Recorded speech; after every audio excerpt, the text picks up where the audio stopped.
అందరికీ నమస్తే. Welcome to food and garden. ఈరోజు వీడియోలో సపోటా మొక్క గురించి తెలుసుకుందామండి. సపోటా మొక్క నిండా కూడా పూత రావాలి అన్న, వచ్చిన ప్రతి పువ్వు కూడా కాయగా మారాలి అంటే ఎలాంటి ఫెర్టిలైజర్స్ ఇవ్వాలి, అలాగే ఈ మొక్కని ఎలాంటి సాయిల్లో పెట్టుకోవాలి, ఇవన్నీ కూడా ఈ వీడియోలో అయితే తెలుసుకుందాము. సపోటా మొక్క పెంచుకోవాలి అనుకున్నప్పుడు మనం గ్రాఫ్టెడ్ వెరైటీ సపోటా మొక్క అయితే పెంచుకోవాలండి. మనకి సీడ్స్ నుంచి కూడా మనకి సపోటా మొక్క అనేది పెంచుకోవచ్చు. కానీ గ్రాఫ్టెడ్ వెరైటీ అయితే మనకి కాయలు అనేవి వెంటనే కూడా వస్తాయి. నర్సరీ నుంచి మనం సపోటా మొక్క కొన్నప్పుడు పూత ఖాతా మీద ఉన్న మొక్కని మాత్రమే తెచ్చుకోవాలండి. అప్పుడే మనకి అది ఏ వెరైటీ అన్నది మనకి తెలుస్తుంది. అలాగే మన గార్డెన్లో పెట్టుకున్నప్పుడు వెంటనే కూడా కాయలు అనేవి వస్తాయి. సపోటాలో కూడా మనకి చాలా వెరైటీస్ అయితే ఉంటాయి. దాంట్లో ఇది పాల సపోటా అండి. ఈ పాల సపోటా అయితే చాలా మంచిగా ఉంటుంది. మనకి తొక్క పల్చగా ఉండి మనకి గుత్తులుగా అయితే కాయలు కాస్తాయి. అలాగే చాలా స్వీట్గా కూడా ఉంటుంది. టెర్రస్ గార్డెన్లో పెంచుకోవాలి అనుకున్న వాళ్ళు ఈ సపోటా మొక్కనైతే పెంచుకోండి. పాల సపోటాని చాలా బాగా కాస్తుంది. పండ్ల మొక్కలు వేటినైనా సరే మనం ఎప్పుడైనా సరే కాస్త పెద్ద సైజ్ కుండీలో అయితే పెంచుకోవాలి. నేను ఇలాంటి పెద్ద బకెట్లో అయితే పెంచుకుంటున్నాను. కాయలు చెట్టు నిండా అయితే ఉంటున్నాయండి. దీనికి సాయిల్ మిక్స్ కూడా 50% గార్డెన్ సాయిల్, ఒక 30% వర్మీ కంపోస్ట్, ఒక 20% ఇసుక కలిపిన సాయిల్లో అయితే పెట్టుకోవాలి. ఎప్పుడు కూడా సాయిల్ అనేది ఇలా గుల్లగా ఉండాలండి. అప్పుడే మొక్క అనేది మనకి చక్కగా పెరుగుతుంది. రూట్స్ అనేవి బాగా పెరిగి ఎయిర్ సర్క్యులేషన్ అనేది రూట్స్కి బాగా జరిగితే మొక్క చక్కగా పెరుగుతుంది. అలాగే మనం పెట్టుకున్న కుండీకి కూడా డ్రైన్ హోల్స్ అనేవి ఎక్కువగా పెట్టుకోవాలి. మనం వేసిన వాటర్ ఎప్పటికప్పుడు డ్రైన్ అయ్యేలాగా చూసుకోవాలి. సపోటా మొక్కకి మనకి ఇయర్లో 2 times అయితే క్రాప్ వస్తుందండి.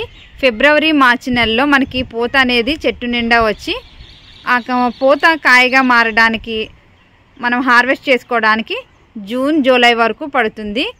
మళ్ళీ మనకి వచ్చి అక్టోబర్ నవంబర్లో పూత అనేది వచ్చి కాయలు మనకి ఫిబ్రవరిలో హార్వెస్ట్ చేసుకోవడానికి అయితే వస్తాయి. సపోటా మొక్కకి మనకి మొక్క నిండా పువ్వులు పూసినప్పుడు హ్యాండ్ పాలినేషన్ అనేది చేయాలండి. చూడండి, పువ్వు అనేది ఇలా విచ్చుకుంటుంది కదా, ఈ మధ్యలో ఉన్నది స్టిగ్మా, ఈ చుట్టూ ఉన్నది పాలిన్స్ అన్నమాట. మనం చేత్తో జస్ట్ చుట్టూ ఇలాగా కాస్త ప్రెస్ చేయాలి. ఇలా ప్రెస్ చేసామంటే మనకి చూడండి ఇలా కాయగా మారుతుంది ప్రతి పువ్వు కూడాను. ఇలా హ్యాండ్ పాలినేషన్ చేయడం వల్ల మనకి ఎక్కువ కాయలు అయితే మొక్క నిండా కూడా వస్తాయి.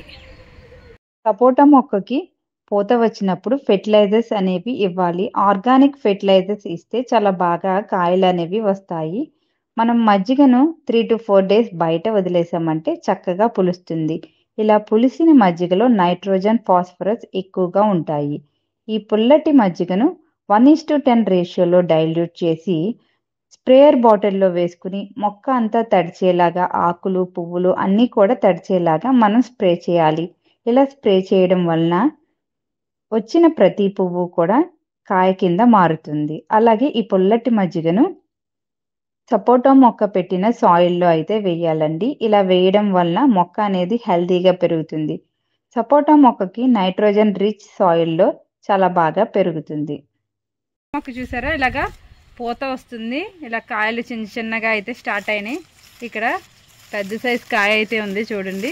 ఇదిగో ఇక్కడ కాయలు అయితే రెడీ అవుతున్నాయి. ఇక్కడ ఇంకా ఈ కాయ ఉంది. ఇలా మొక్క అంతా కూడా కాయలు అయితే వస్తుంది. అప్పుడు మనం ఈ కుండీలో ఉన్న మట్టిని అంతా కూడా చక్కగా గుల్ల చేసుకోవాలండి. ఇలా గుల్ల చేసుకుని పిచ్చి మొక్కలు లాంటివి ఏమన్నా ఉన్నా కూడా తీసేయాలి. మట్టి అంతా కూడా బాగా కదిలించుకోవాలి.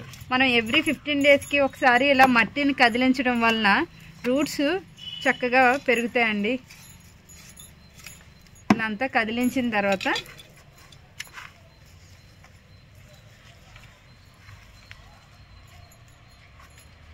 దీంట్లో కిచెన్ కంపోస్ట్ అయితే వేయాలండి. ఇది నేను తయారు చేసుకున్న కిచెన్ కంపోస్ట్ అండి. చూసారా ఎంత బ్లాక్ కలర్లో ఉందో. ఈ మొక్కకి ఒక 2 గుప్పెళ్ళు అయితే సరిపోతుంది. ఇలా కిచెన్ కంపోస్ట్ వేసిన తర్వాత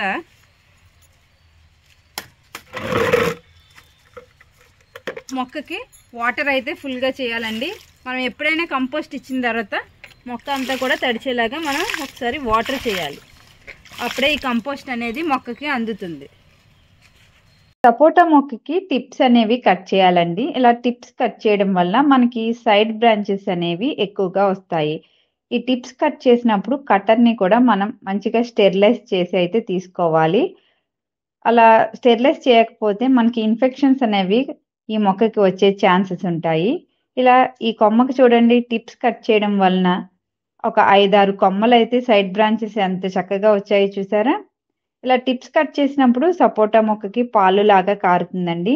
ఈ టిప్స్ కట్ చేసిన తర్వాత చివర్లు మనం పసుపుని ఇలా అంటించడం వలన ఫంగల్ ఇన్ఫెక్షన్స్ అనేవి మొక్కకి రావండి. అలాగే మనకి ఒక్కొక్కసారి ఎండిపోతూ ఉంటాయి కదా మనం టిప్స్ కట్ చేసినప్పుడు, అలా ఎండిపోకుండా చక్కగా అక్కడ నుంచి చిగుర్లు అనేవి వచ్చి సైడ్ బ్రాంచెస్ వస్తాయి. అలాగే మొక్క నిండా కూడా మనకి ఎక్కువ కాయలు కూడా వస్తాయి. చూసారా, మనం టిప్స్ కట్ చేయడం వలన సైడ్ బ్రాంచెస్ అనేవి వచ్చి మొక్క నిండా కూడా ఎన్ని కాయలు ఉన్నాయో. అలాగే ఈ మొక్కకి కింద ఉన్న సాయిల్లో మనకి ఎటువంటి వీడ్స్ అనేవి లేకుండా మనం ఎవ్రీ వీక్కి ఒకసారి మొత్తం వీడ్స్ అన్నీ కూడా రిమూవ్ చేసేయాలండి. మనం వీడ్స్ ఉన్నాయంటే ఎనర్జీ అంతా ఈ వీడ్సే తీసేసుకుంటాయి. మొక్కకి ఎలాంటి ఎనర్జీ వెళ్ళకుండా ఈ వీడ్స్ అనేవి రిమూవ్ చేయాలి. ఇలా 1 వీక్కి ఒకసారి మనం మట్టిని కదిలించుకున్నామంటే మనకి మట్టి కూడా చక్కగా గుల్లగా ఉంటుంది, ఎలాంటి వీడ్స్ కూడా పెరగవు. సపోటా మొక్కకి పెస్ట్ అటాక్ అవుతూ ఉంటుందండి. ఇలాగా వైట్గా మనకి వైట్ మిల్లీ బగ్స్ అనేవి వస్తూ ఉంటాయి. అప్పుడు మనం నీమ్ ఆయిల్ని స్ప్రే చేయాలి. ఒక 5 ml నీమ్ ఆయిల్ తీసుకుని 1 స్పూన్ విమ్ లిక్విడ్ యాడ్ చేసుకుని 2 లీటర్స్ వాటర్లో డైల్యూట్ చేసి మొక్క అంతా తడిచేలాగా మనం స్ప్రే చేయాలి. ఆకుల పైన, ఆకుల కింద మొత్తం అంతా కూడా చేయాలి. చూసారా, ఈ ఆకు కింద ఇలాగా తెల్లగా మనకి పెస్ట్ అనేది వచ్చింది. వీటి చివర కూడా మనం మొత్తం తడిచేలాగా స్ప్రే చేయాలి. ఇలా స్ప్రే చేయడం వలన ఈ పెస్ట్ అనేది పోతుంది. ఎవ్రీ 15 డేస్కి ఒకసారి మనం నీమ్ ఆయిల్ని స్ప్రే చేయడం వలన సపోటా మొక్కకి ఎలాంటి పెస్ట్ కూడా రాకుండా ఉంటుంది. ఈ సపోటా మొక్కకి ఇక్కడ చూడండి, ఇక్కడ పురుగు అనేది వచ్చింది చూసారా. ఈ పురుగు వల్ల మనకి ఈ మొక్క అంతా కూడా తెల్లగా మచ్చ అయితే వచ్చేస్తుంది. ఇప్పుడు దీన్ని రిమూవ్ చేద్దాం. చూసారా, ఇది ఆకులో కలిసిపోయింది. ఇలాంటివి మనం రిమూవ్ చేసుకోవాలంటే మన హ్యాండ్తో చేయాలంటే చాలా కష్టంగా ఉంటుంది కదా. అప్పుడు గ్లౌజెస్ వేసుకున్నామంటే చాలా యూస్ఫుల్గా ఉంటుంది, మనకి పెద్ద ప్రాబ్లం కూడా ఉండదు. చూడండి, ఈవినింగ్ టైంలో వచ్చామంటే మనకి ఇలాంటి పురుగులన్నీ కూడా కనిపిస్తాయి. మనం గ్లౌజెస్ వేసుకుని చాలా ఈజీగా అయితే వీటిని రిమూవ్ చేసుకోవచ్చు. చూసారా, చిన్నగా కాయలు అయితే స్టార్ట్ అయినాయి. ఇక్కడ పూత ఉంది, అలాగే కాయలు కూడా వచ్చినాయి. ఇక్కడ లోపల ఒక్క కాయ అయితే ఉంది చూసారా, ఇది ముగ్గింది, ముట్టుకుంటేనే ఊడిపోయింది చూసారా,